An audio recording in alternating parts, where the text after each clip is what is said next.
Pagi hari ini dengan cepat saya akan sharing berbagi sebuah pengajaran firman Allah yang saya berikan judul proses. Langsung saja kita buka ayatnya dalam Amsal pasal yang keempat ayat 18. Amsal Sulaiman, Amsal pasal 4 ayat 18. Mari Bapak Ibu Saudara, saya ajak kita akan baca ayat ini bersama-sama dengan keras. Amsal 14 ayat 18, 1, 2, dan 3. Tetapi jalan orang benar itu seperti cahaya fajar yang kian bertambah terang sampai rembang tengah hari.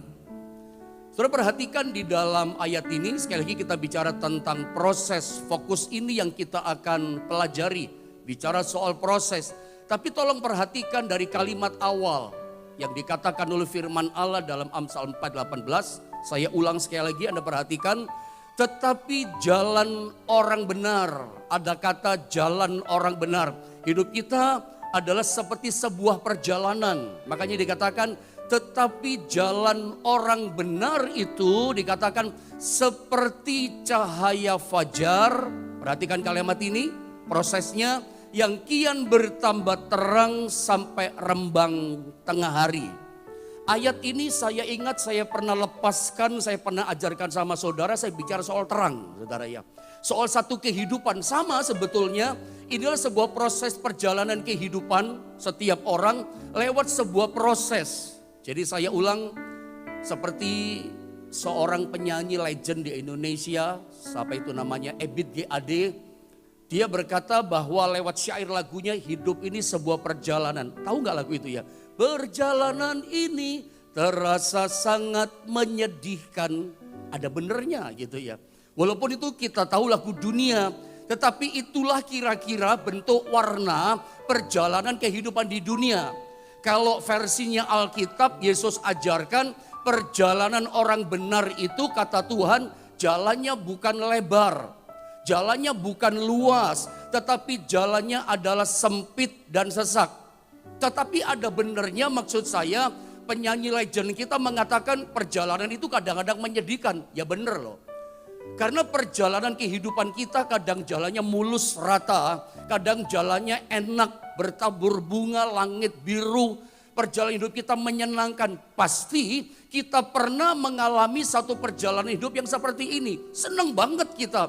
Ada satu waktu, satu hari, satu minggu kita sukacita. Ngalami berkat-berkat mujizat Allah yang luar biasa. Ngalami pemulihan. Ada kalanya hidup kita rasanya indah perjalanannya. Tapi tempo-tempo kita rasa jalannya berbatu.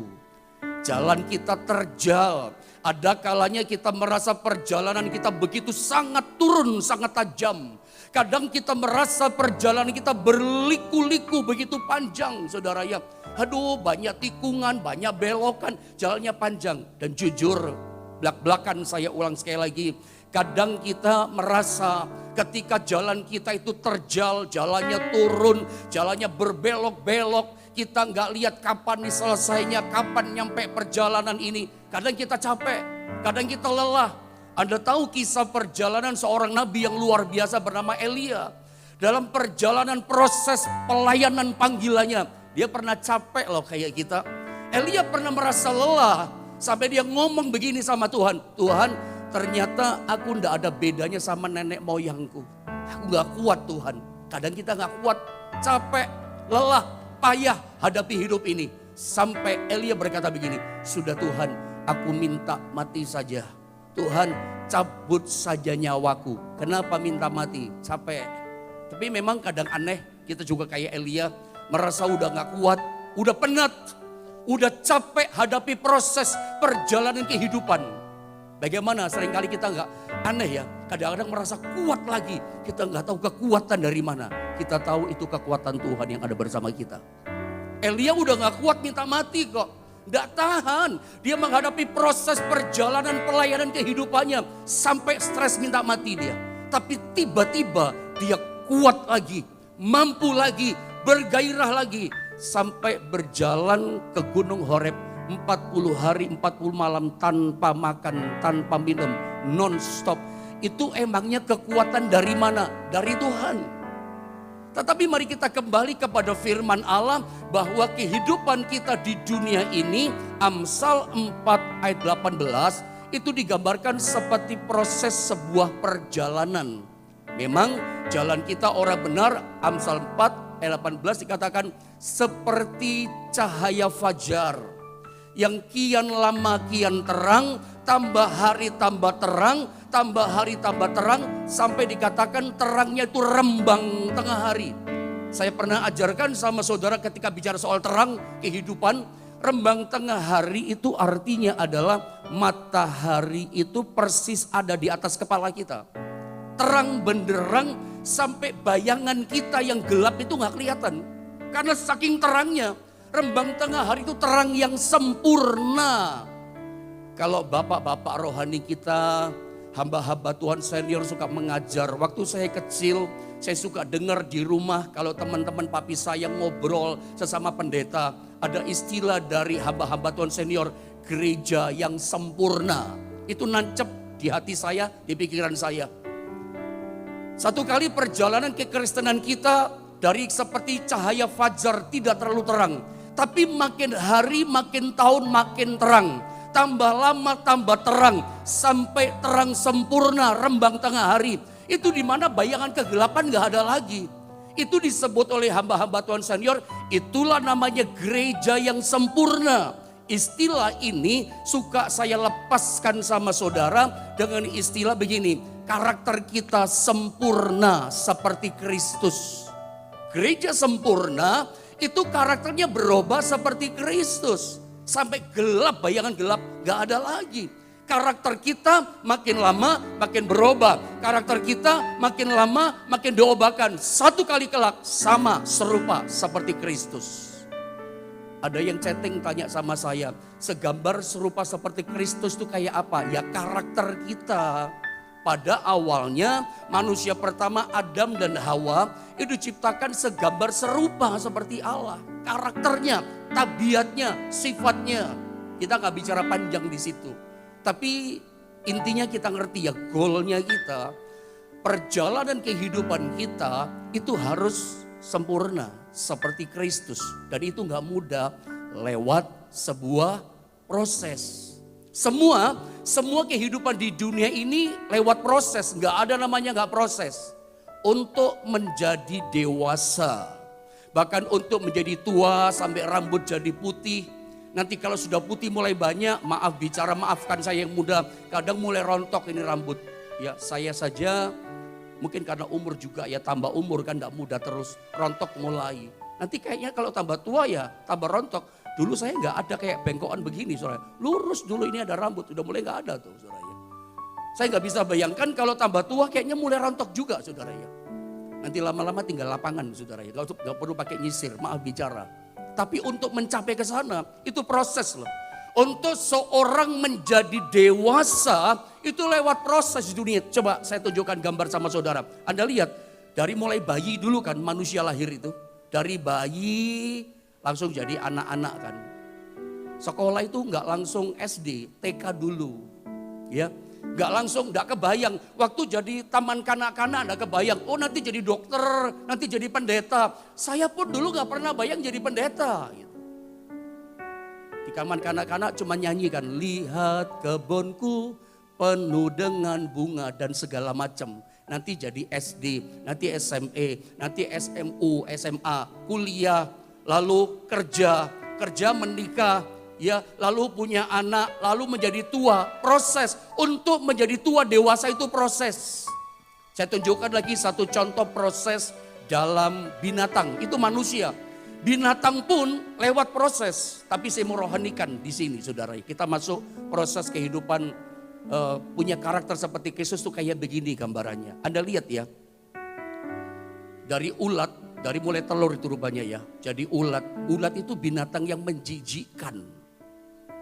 Saya pikir Anda setuju sepakat dengan saya ketika kita bicara binatang yang satu ini namanya ulat.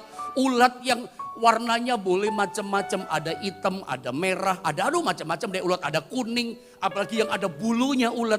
Pokoknya jenis binatang namanya ulat. Saya pikir mau kita pria, laki, perempuan, mayoritas kita berkata apa? Menjijikkan. Apalagi kalau kita lihat ulat itu mulai jalan, saudara. Aduh, rasanya merinding kita lihat ulat mulai jalan. Apalagi bulunya mulai gerak, saudara. Kita udah gatal sendiri tuh. Apalagi para wanita. Begitu ada lihat ulat, dia udah jijik, udah geli, takut pula ya. Makanya kalau ada binatang ulat datang masuk di rumah saudara, di pintu saja, di halaman rumah saja. Apa yang dia lakukan? Bukan cuma jijik. Istri, suami berkata, ambil sapu, pukul. Dibunuh, dibuang, kasih makan ayam, buang di sampah. Begitu dengar ada binatang ulat di halaman rumah, udah jijik kita dipukul dan dibuang. Tidak ada yang suka sama ulat. Ulat singkatnya begini, binatang yang menjijikkan dan tidak menyenangkan. Tetapi ketika ulat prosesnya dia berubah jadi kepompong. Saya pakai kata berubah. Dan jadi kepompong ini sepertinya mati, ini ulat tidak gerak sama sekali. Memang seperti mati. Tapi di balik kematian si ulat jadi kepompong. Sepertinya mati, dalam kematiannya ada kehidupan kupu-kupu. Begitu dia mati kayak kepompong, gak tahu berapa lama ya. Mungkin Anda tahu dari saya ya. Berapa lama saya gak tahu tuh jadi kepompong. Proses mati, perubahan itu. Untuk ulat jadi kupu-kupu lewat proses sebuah kematian jadi kepompong. Dan ternyata di balik kematian ada kehidupan yang luar biasa. Dia berubah jadi kupu-kupu. Bentuknya berubah total. Tidak menjijikkan lagi seperti binatang ulat yang awalnya kita lihat. Kok bisa berubah ya? Jadi kupu-kupu yang indah. Sudahlah, kalau bicara kupu-kupu, sepakat kita berkata apa? Kupu-kupu itu indah, Pak. Bagus, kupu-kupu menyenangkan. Dan luar biasanya, di balik kematian kepompong ulat ini, ada kehidupan kupu-kupu bisa terbang. Ada bisa bayangkan gak? Bisa nangkep gak? Dari ulat yang jalan dia gak bisa terbang. Ulat yang cuman jalan gak bisa terbang dan menjijikkan. Orang gak senang. Itu jadi kupu-kupu yang warnanya sangat indah dan terbang. Kenapa saya katakan indah menyenangkan? Coba di tanah Jawa, saya gak tahu di luar pulau seperti apa kondisinya. Tapi yang saya dengar di tanah Jawa, mau Jawa Timur, Jawa Barat, Jawa Tengah. Begitu ada kupu-kupu mampir masuk di rumah kita. Lihat orang rumah kita berkata apa? Indah ngomongnya ya peribahasanya. Peribahasanya indah, gak jijik lagi. Ada tamu mau datang katanya. Walaupun itu tahayul sebetulnya. Tapi saya pakai gambaran peribahasa yang manis ini menggambarkan udah beda orang ngomong. Ulat jijik, pukul, hajar, buang gitu ya. Rendah gitu. Tapi begitu si ulat yang menjijikkan berubah jadi kupu-kupu. Peribahasanya orang mulutnya jadi manis. Jadi indah, jadi menyenangkan. Lewat sebuah proses menjadi kepompong. Saya bicara tentang proses nih sama saudara. Di balik kematian itu ada kehidupan, dari gak bisa terbang jadi terbang loh. Yesus pernah bilang soal itu. Bagaimana proses kehidupan kita, kekristenan kita supaya berbuah. Yang saya maksud berbuah ini di sini adalah karakter ilahi kita seperti Kristus. Bisa mengampuni, bisa jadi berkat, bisa bermurah hati. Saya anggap saudara semua sudah membaca 1 Korintus pasal 13 tentang kasih. Kasih itu rendah hati, kasih itu mengampuni kan. Kasih itu bisa jadi berkat buat orang lain. Ada kemurahan di situ. Kasih itu menutupi banyak dosa. Saya anggap saudara udah baca 1 Korintus 13. Itu bicara buah kehidupan kita. Bagaimana kekristenan kita bisa berbuah. Bagaimana kekristenan kita seperti cahaya rembang tengah hari. Tetap naik dan tidak turun. Karena udah terangnya luar biasa. Bagaimana caranya? Coba kita lihat apa yang diajarkan oleh Yesus dalam Yohanes 12 ayat 24. Saya ingin Bapak Ibu Saudara kita sama-sama baca ini ayat ya. Yohanes 12 ayat 24, 1, 2, dan 3. Aku berkata kepadamu, sesungguhnya jikalau biji gandum tidak jatuh ke dalam tanah dan mati, ia tetap satu biji saja. Tetapi jika ia mati, ia akan menghasilkan banyak buah. Menghasilkan banyak buah. Berbuah-buah. 30, 60, 100 kali ganda. Bagaimana ceritanya, bagaimana prosesnya sampai berbuah. Yesus ajar begini, seperti biji gandum. Biji gandum itu sebetulnya bicara pribadi Yesus sendiri ya. Tetapi saya kasih gambaran, gandum ini juga boleh kan saya gambarkan kehidupan kita. Bagaimana kehidupan kita bisa berbuah. Biji gandum ini begini saudara ya. Kalau kita taruh di piring emas, saudara taruh biji gandum. 1 biji gandum Anda taruh di atas piring emas. Sampai kapanpun, 1 tahun, 2 tahun, 10 tahun. Sampai kita selesai kehidupan di dunia ini. 1 biji gandum tetap 1 biji gandum. Anda mau taruh di mana saja. Taruh disimpan di dalam dompet saudara. Tetap 1 biji. Anda taruh di brankas yang kuat, Anda kunci tutup, tetap dia 1 biji. Anda mau taruh di etalase kaca yang bagus, tetap dia 1 biji. Bagaimana prosesnya? 1 biji gandum bisa berbuah-buah, bulir gandum yang banyak. Caranya dikatakan, saya baca ulang sekali lagi ayat ini ya. Yohanes 12:24, temukan kalimat ini, saya berdoa dalam nama Yesus. Ini kalimat firman Allah dihidupkan oleh Allah. Kalimat itu mematikan, tapi ketika roh Allah melawat itu menghidupkan, dihidupkan di hati kita. Alkitab katakan begini, aku berkata kepadamu, kata Yesus, sesungguhnya jikalau biji gandum tidak jatuh ke dalam tanah, bilang sama-sama saya jatuh. Ada terjemahan yang lain, saya lupa terjemahan apa itu seperti dibanting itu biji gandum, dibanting gitu ke tanah, ke dalam tanah dan mati. Dijatuhkan ke tanah supaya biji gandum itu tujuannya mati, proses kematian kayak kepompong tadi, supaya terbang jadi kupu-kupu yang indah, mati prosesnya. Ia tetap 1 biji saja, kalau gak mati dijatuhkan di tanah. Tetapi jika ia mati ya, ditaburkan di tanah, ia akan menghasilkan banyak buah. Nah, saya tunjukkan gambar ini berikutnya Mas Saudara. Proses gandum sebelum bertumbuh ya, ditabur di tanah, tumbuh, berbuah. Sebelum proses keberbuahan, berbuah itu mesti bertumbuh dulu. Sebelum bertumbuh, ditanam dulu. Tapi ini yang saya mau tunjukkan sama saudara. Kalau Anda tinggal di kota, ya nggak ngerti ya. Saya ini lahir di Cibinong, tapi saya dibesarkan di Gudo, di rumah papi mami saya kan. Itu daerah kecamatan, masih banyak sawah waktu saya kecil. Jadi pertanian, ya saya tahulah, suka lihat. Tahukah Anda yang namanya benih padi, yang namanya benih gandum sama kurang lebih beda-beda tipis, beti begitu saudara ya. Sebelum biji gandum, biji padi disemai, ditaburkan di tanah. Sebelum biji gandum, biji padi ditanam di tanah. Tahukah Anda ada proses yang mendahului sebelumnya? Kita bicara proses, ikuti proses.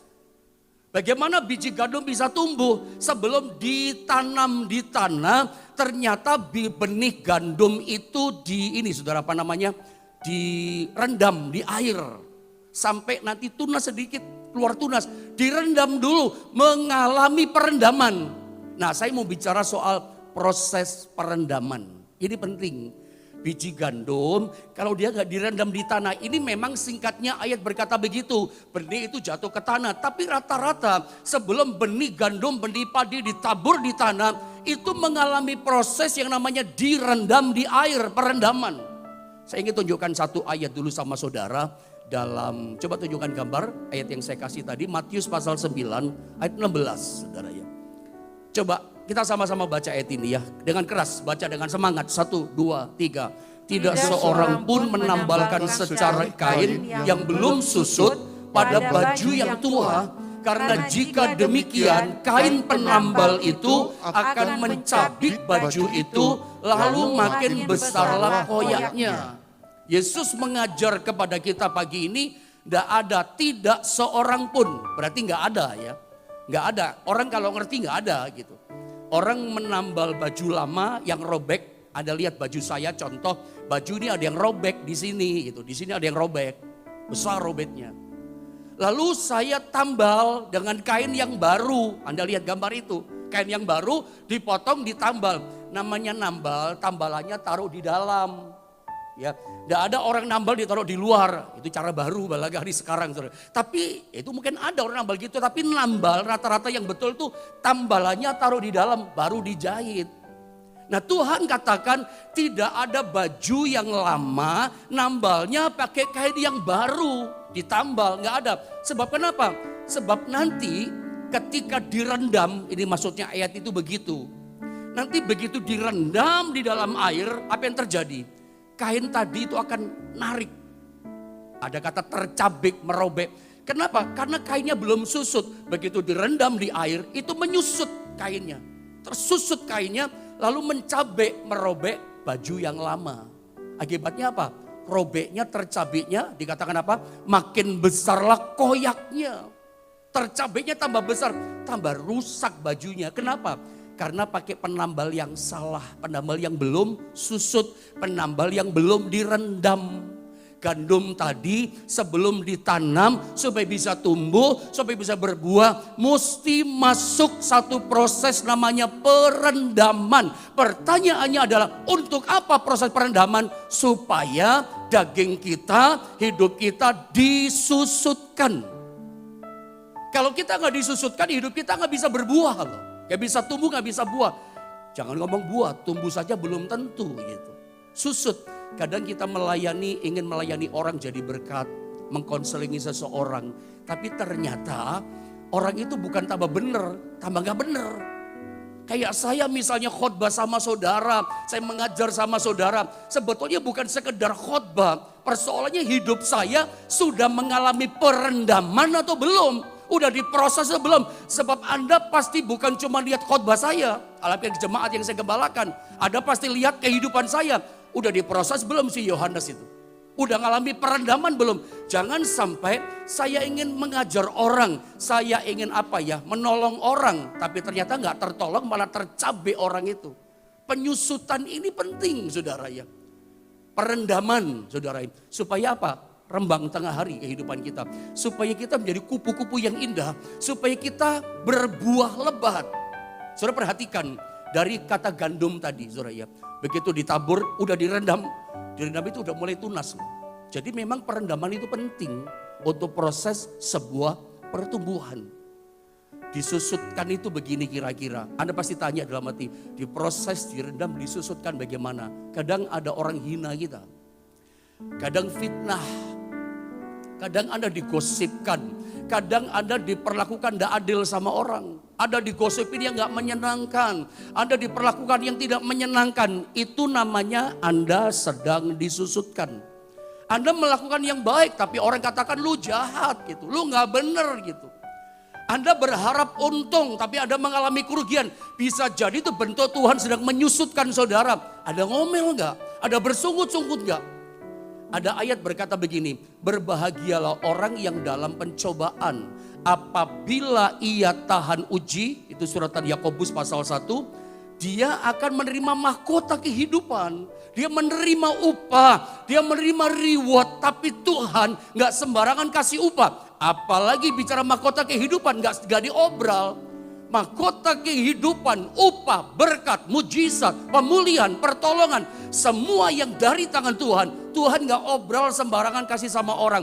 Dia berikan kepada orang lewat sebuah proses ujian pencobaan. Bertahan tidak, hadapi proses. Ketika ada disusutkan, ketika ada direndam itu. Anda kuat gak hadapi proses? Atau Anda berkata, udah sampai di sini saja saya melayani Tuhan. Sampai di sini saja saya ikut Tuhan, gak gereja, gak pelayanan, saya berhenti ikut Tuhan. Itu namanya ada gak kuat disusutkan. Kadang kita ada di ladang Tuhan, kadang kita ingin berbuat baik nolong sama orang. Kadang orang itu gak berterima kasih kok sama kita. Kadang kita ngalami seperti itu sedang disusutkan. Kalau ada di antara Anda pagi ini di mana rumahmu ada, engkau sedang difitnah sama orang, saya mau kasih tahu, kamu sedang disusutkan. Bisa jadi engkau hidup benar nih. Saya udah setia Pak Pendeta hidup dalam doa. Bahkan tiap pagi saya ikut sama Pak Pendeta doa pagi di Jombang lewat YouTube. Tapi suami saya begini-begini pendeta jarang pulang, judi mabuk. Itu pun proses perendaman. Saya udah berdoa pendeta tapi kenapa keluarga saya belum dipulihkan? Tetap bertahan dalam proses perendamanmu. Orang yang bertahan ingat dapat mahkota dari Tuhan. Mahkota bicara hadiah. Tidak semudah itu kita menerima sesuatu dari Tuhan. Kalau orang berkata, oh ikut Tuhan itu percaya itu gampang. Tidak gampang saudara ya. Jalannya sempit, jalannya sesak. Prosesnya harus kian lama kian terang. Prosesnya harus jadi kepompong, mati. Gandum itu begitu dia ditaburkan ke tanah dia mati. Ternyata di balik kematian gandum ada kehidupan. Berbuah-buah banyak, bulir gandum yang sangat banyak. Ada kehidupan. Saya ulang sekali lagi. Di balik kita disusutkan, di balik kita direndam, di balik kita bagaikan kepompong, di balik gandum yang ditabur ke tanah mati. Dalam proses perendaman kematian, ternyata ada kehidupan Tuhan di situ.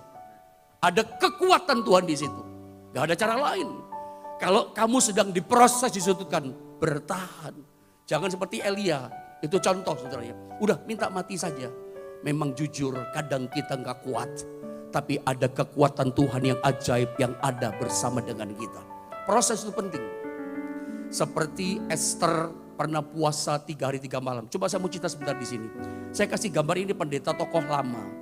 Kalau bagi kami orang Pantai Kosta, apalagi orang semuda, seumur saya, hamba Allah yang bernama pendeta W.H. Hofler ini adalah apa ya? Ini kalau istilah saya sih engkong dari engkong guru gitu ya. Kakek dari kakek guru. Ini gurunya guru gitu. Gurunya guru gitu saudara ya.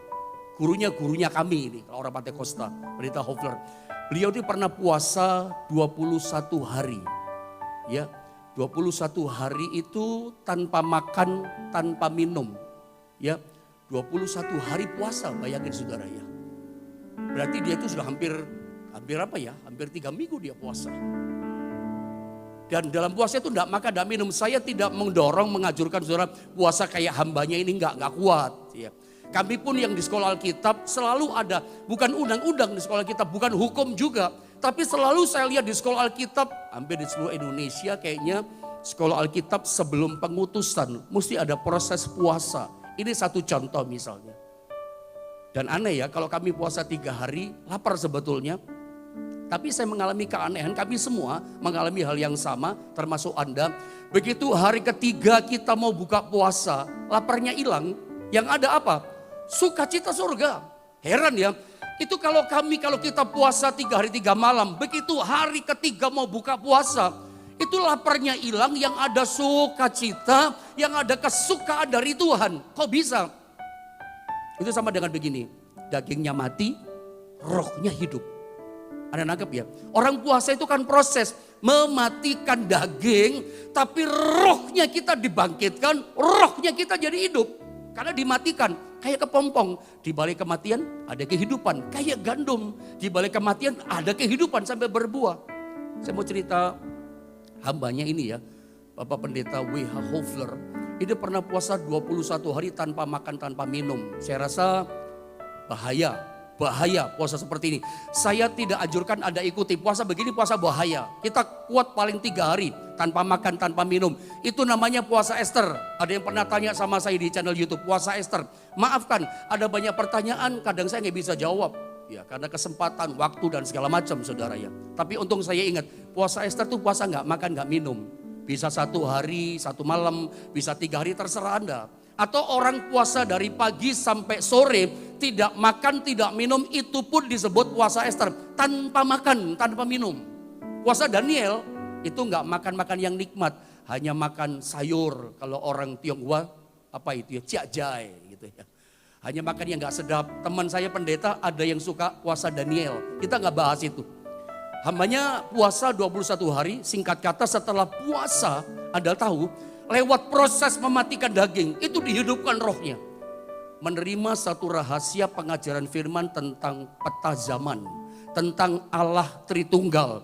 Jadi kalau kita tahu orang Pantai Kosta atau pengajaran Allah Tritunggal itu lewat hambanya ini. Ada lagi yang namanya Van Hessel. Pernah puasa 3 hari 3 malam. Ya, di Pacet dapat pengajaran tabernakel. Ya kemah suci itu. Itu semua lewat puasa. Saya pernah cerita sama jemaat di Jombang. Dulu di sekolah Alkitab Beji itu ada hamba Tuhan guru dari ya orang tua saya dulu punya guru namanya Ayesi Hota, Om Sihota panggilnya. Itu pernah puasa kayak Om Hofler ini. 21 hari puasa tanpa makan, tanpa minum.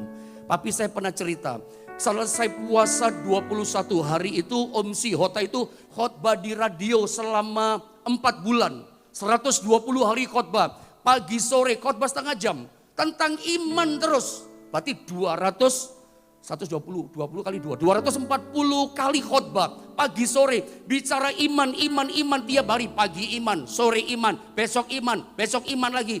Itu khotbahnya gak pernah sama, tapi tentang iman. Itu memberkati banyak orang, mengubah banyak orang. Itu ajaran tentang iman, begitu hidup. Bayangin, 240 kali khotbah pagi sore. Itu terus Tuhan singkapkan rahasia tentang pelajaran iman. Itu bagaimana caranya? Saya pun bingung saudara ya. Kayaknya saya juga gak akan mampu pagi sore bicara iman terus. Kayaknya dari mana tuh bahan? Tapi itulah yang terjadi, sebuah proses. Ketika daging dimatikan, roh dihidupkan, Allah hidupkan.